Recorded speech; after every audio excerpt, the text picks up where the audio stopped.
अरे बच्चों,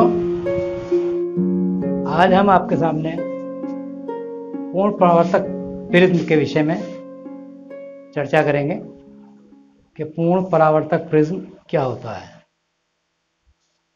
कल हमने क्रांतिक कोण पर आधारित कुछ और घटनाओं के विषय में जाना था। आज हम पूर्ण परावर्तक प्रिज्म जो पूर्ण आंतरिक परावर्तन के सिद्धांत पर कार्य करता है के विषय में जानेंगे। देखिए ये होता क्या है। हमने जैसे व्हाइट बोर्ड पर लिख रखा है, क्राउन कांच का बना एक समद्विभुजाकार, इसकी दो भुजाएं बराबर, प्रिज्म जिसका अपवर्तन कोण 90° हो पूर्ण परावर्तक प्रिज्म कहलाता है। इस प्रकार के प्रिज्म के लिए कोण 45, 90, 45, 90, 45, 45 होते हैं। क्राउन कांच वायु के लिए क्रांतिक कोण का मान 42° होता है।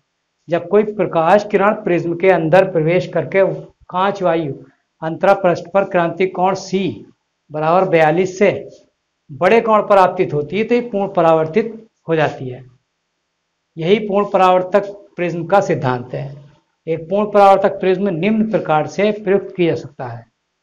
क्या है? नंबर 1, प्रकाश किरणों को 90° के कोण से विचलित करना। दूसरा, प्रकाश किरणों को 180 के कोण पर विचलित करना। तीसरा, बिना विचलन के उल्टे प्रतिबिंब को सीधा करना। तो ये अलग अलग इनके प्रकार हैं और अलग अलग तरीके से प्रयोग होते हैं। जैसे पहला वाला हम ले रहे हैं, प्रकाश किरण को 90° के कोण से विचलित करना। देखिए हमारे सामने एक प्रिज्म बना हुआ है जो पूर्ण परावर्तक प्रिज्म है, जिसका एक कोण 90° है, दो कोण 45° के हैं। होता क्या है, इसमें P किरण जो है वो इस पर पड़ती है। पहले पृष्ठ A पर पड़ती है जो वायु के साथ जुड़ा हुआ है, तो ये सीधी निकल जाती है। और जब AC पृष्ठ पर पड़ती है तो ये 45° के कोण पर पड़ती है। क्योंकि कांच और वायु के लिए जो क्रांतिक कोण का मान है वो 42° है और ये किरण कितने पड़ती है? 45° पर। तो आपतन कोण 45° हो गया, क्रांतिक कोण से मान इसका अधिक हो गया, इसलिए इस किरण का पूर्ण परावर्तन हो जाएगा, पूर्ण आंतरिक परावर्तन हो जाएगा। तो ये किरण उतने ही कोण पर भुजा BC पर आपतित हो जाती है और लंबवत होकर के बाहर निकल जाती है।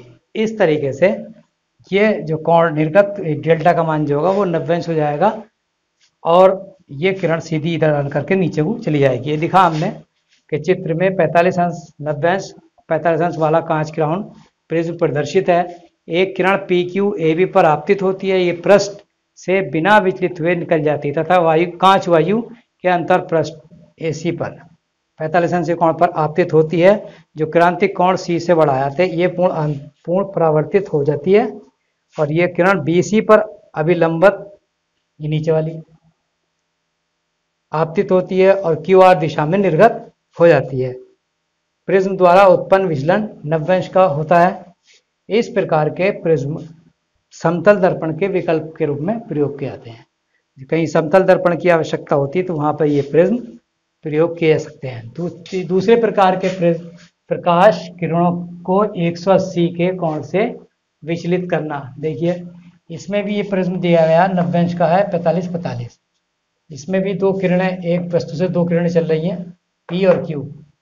तो ये इधर जाएगी, ये इधर आके यहाँ पे आ जाएगी, इसकी वहाँ उधर पहुंच जाएगी और ये Q वाली ये इस तरीके से। देखिए यहाँ पे देखते हैं इसको,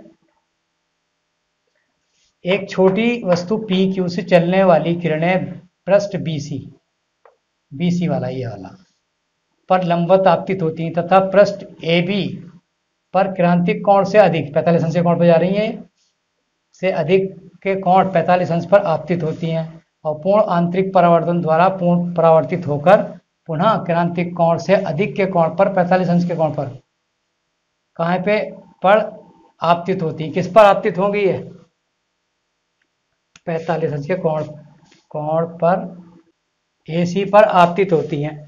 पूर्ण परावर्तित होकर ये किरणें पुनः BC पर लंबवत आपतित होती हैं तथा अविक्षेपित निकल जाती हैं। इस प्रकार आपतित किरण 180 के कोण पर विचलित हो जाती है। ये प्रिज्म बाइनोकुलर में प्रयोग किए जाते हैं।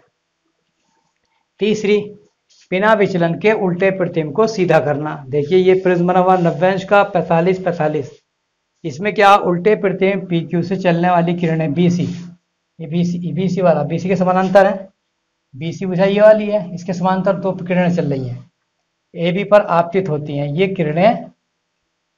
ये किरणें वायु से कांच में अपवर्तित होती हैं तथा आधार बीसी पर क्रांतिक कोण से अधिक के कोण पर 45 अंश के कोण पर आपतित होती हैं तथा पूर्ण परावर्तित होकर एसी पर क्रांतिक कोण से कम कोण पर आपतित होती हैं और कांच और वायु में अपवर्तित होकर आधार के समांतर निर्गत होती हैं, जिसके परिणाम स्वरूप उल्टे पी क्यू का प्रतिबिंब सीधा प्राप्त हो जाता है।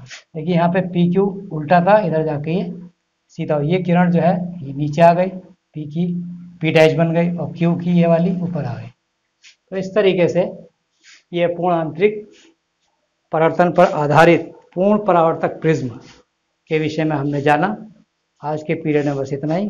कल नेक्स्ट टॉपिक के साथ फिर उपस्थित होंगे। Thank you.